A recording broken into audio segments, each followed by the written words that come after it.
Robert Spencer here for Jihad Watch. Upon assuming office, United States congressmen swear to support and defend the Constitution of the United States against all enemies, foreign and domestic.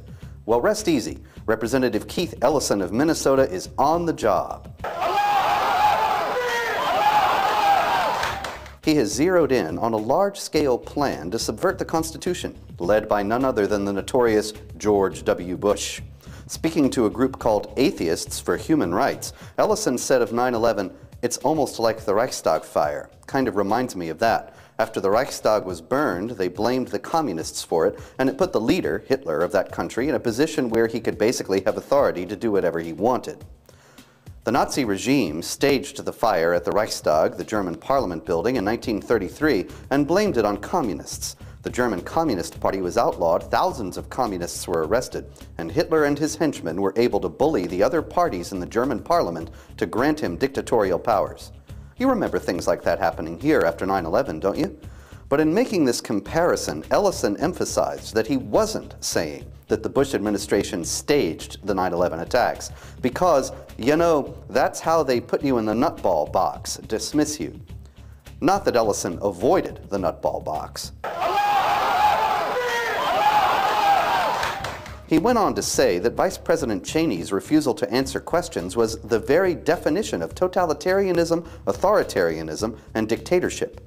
That may surprise those who think that concentration camps ruled by fiat and violent suppression of dissent are more reliable hallmarks of totalitarianism, and to suggest that since 9/11 Bush has been in a position where he could basically have authority to do whatever he wanted ignores not only the Democrat-controlled Congress and the mainstream media's unrelenting hostility to the president, but the fact that Ellison himself was speaking freely.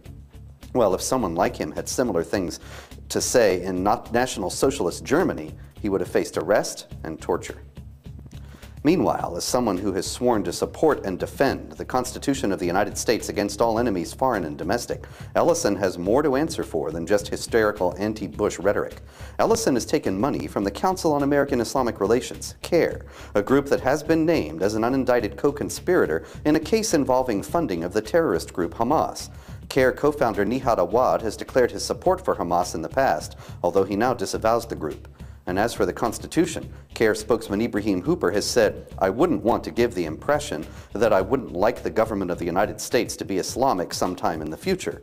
And Omar Ahmad, co-founder of CARE with Awad, has declared that Islam isn't in America to be equal to any other faith, but to become dominant, with the Quran the highest authority in America. Ahmad now denies having said this, but the original reporter of his remarks stands by her story.